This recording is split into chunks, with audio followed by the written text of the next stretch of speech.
As an example, let's look at a call center.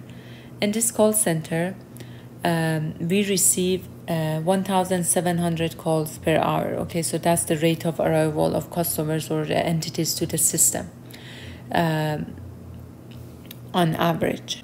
And the time between arrival of the customer has exponential distribution. So the inter-arrival of the calls has exponential distribution.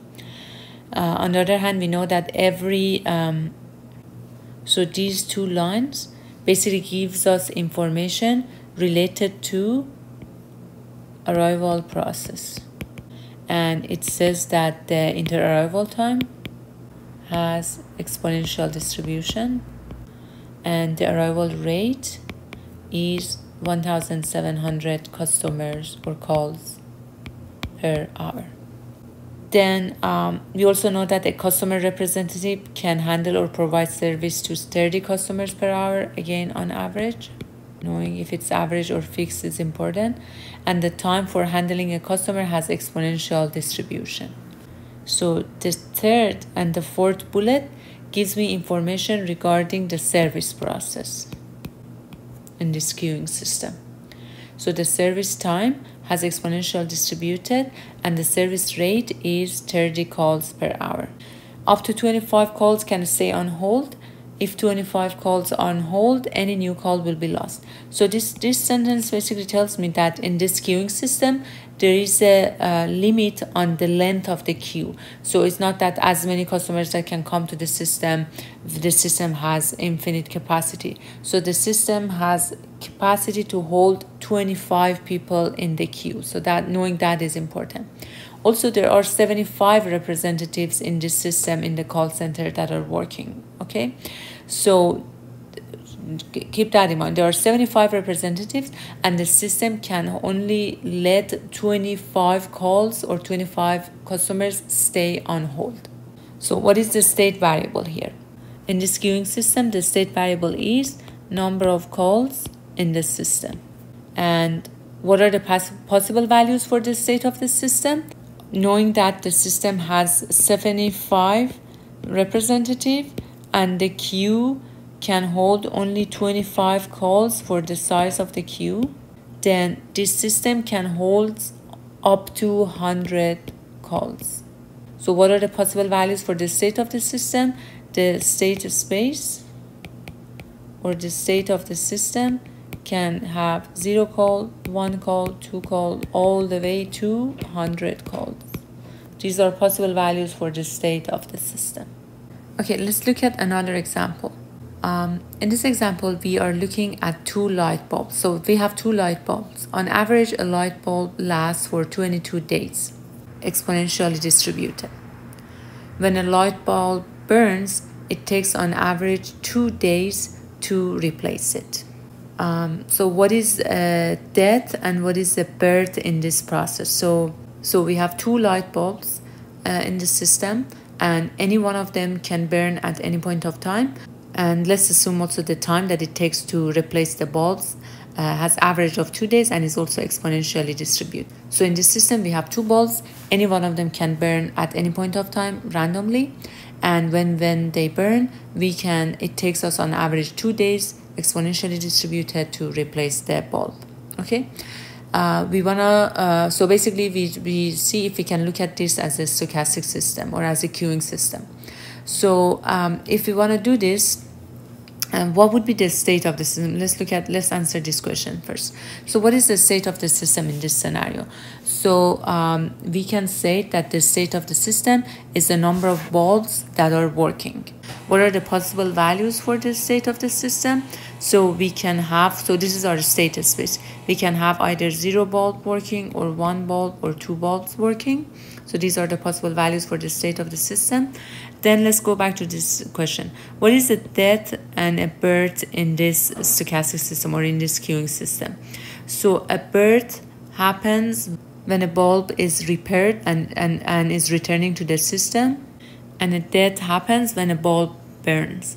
That's when we basically lose one of the bulbs in the system, and when a bulb is repaired and is returned to the system, that's when the number of bulbs in the system increases, and that's when a birth happens. So this is how we can basically somehow consider the birth and the death in this stochastic system. Then we want to know what is the death rate and what is the birth rate in this system. We said we can look at this system as a queuing system, right? What are the possible values for the state of the system? 0, 1, and 2. And so we can have 0 bulb that is working in the system, or 1 bulb or 2 bulb that are working in the system. So now we want to find the rates of arrival and the rates of departures from the system, or the birth rates and the death rates. So I'm going to call it lambda 0. That means the rate of arrival or the rate of birth in the system if the system is at a state 0, which means 0 bulbs are working. The rate of arrival or the rate of birth if 1 bulb is working. The rate of the departure or the rate of death if 1 bulb is working, and the rate of the departure or the rate of death if 2 bulbs are working. So basically what I want to find out is lambda 0, lambda 1, lambda 2, and also mu 0, mu 1, mu 2 for all these 3 possible states in the system. Also pay attention that we had 2 bulbs in the system, bulb 1 and bulb 2. Let's see how we can find the value of lambda 0. So that means 0 bulbs are working in the system, and we want to see what is the rate of arrival or the repair of the bulb and come back to the system. If 0 bulbs if we are at state 0, which means 0 bulbs are working, both bulbs are out, right? And we know that it takes 2 days to repair each one of them and have them to come back to the system, right? So if it takes 2 days to repair the first bulb, then the rate of the comeback to the system for this lamp is 1/2 bulb per day. Similarly for the second bulb, if the second bulb is out, it takes 2 days on average to repair the bulb and have it back, then the rate of comeback of this bulb to the system is also 1/2 bulb per day. But keep in mind that for a queuing system, we want to know the rate of arrival to the system in general. Okay, so each bulb is coming back to the system with the rate of 1/2. So then the rate of arrival or the birth rate to the system, which is basically what I'm showing here with rate lambda 0, is 1/2 plus 1/2, which is 1 bulb per day. Okay, so if you want to get better understanding why here I'm adding this rate of arrivals, so let's assume I have a system here, and let's assume there are 2 channels for the arrival of the entities to this system. Let's assume through the first channel I receive, let's say, 10 calls per day, and through the second channel I receive 20 calls per day. So however, what I want to know is the rate of arrival to the system in total. So how many calls per day are made to the system?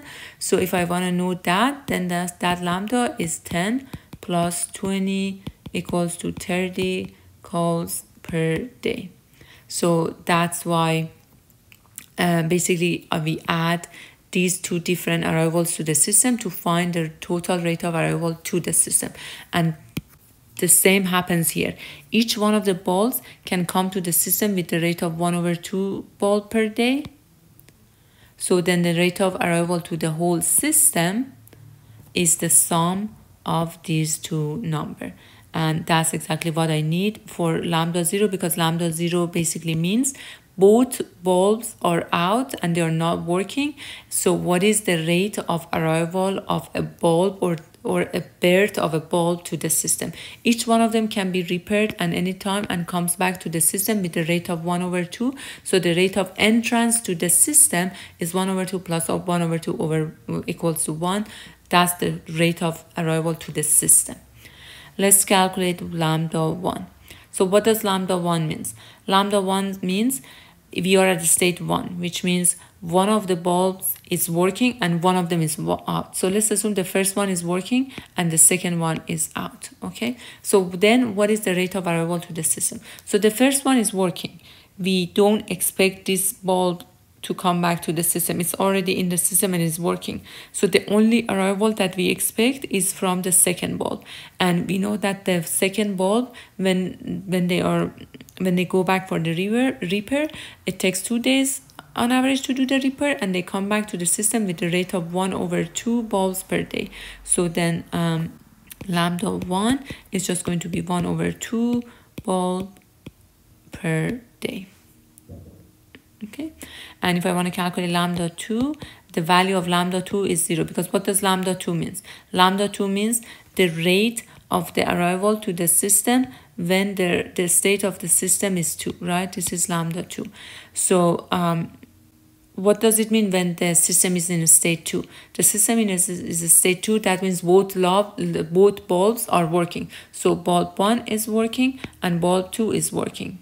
Okay, so no bulb is out, so we don't expect any return and any comeback. So the rate of arrival to the system, if both bulbs are working, is absolutely 0.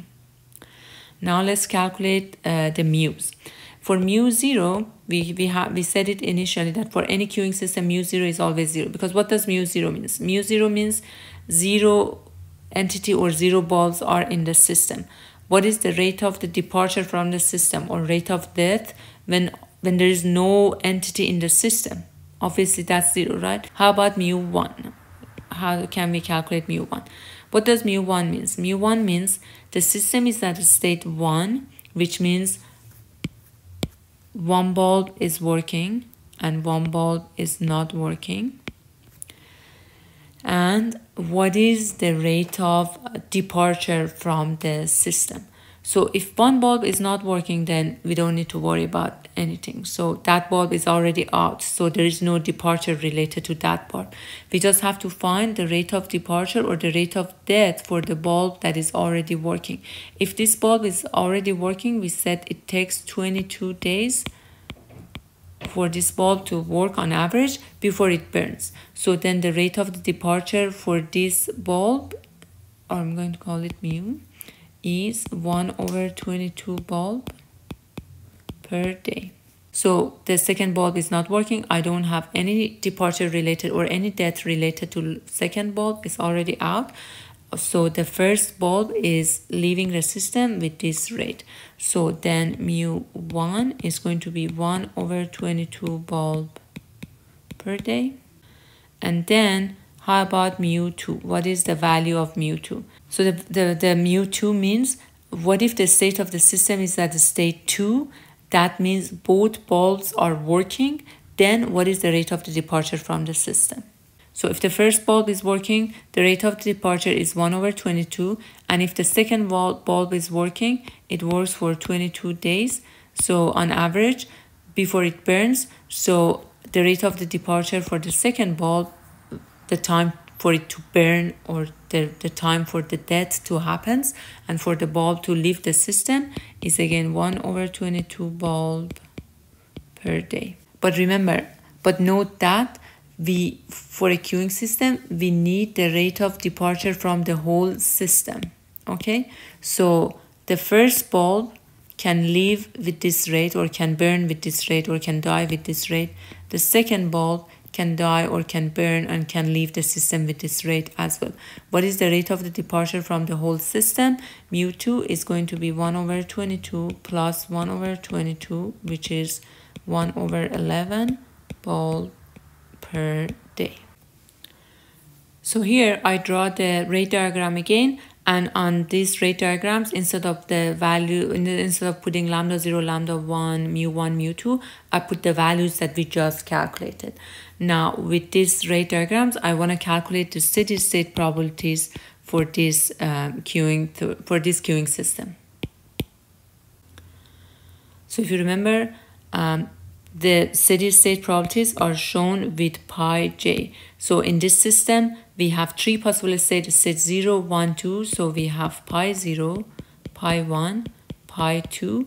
Pi 0 is the probability that in the long run, if in the steady state, in the equilibrium, if we stop the system and look at the system, there are 0 bulb working in the system. Pi 1 is the probability that 1 bulb is working in the system. Pi 2 is the probability that 2 bulb is working in the system.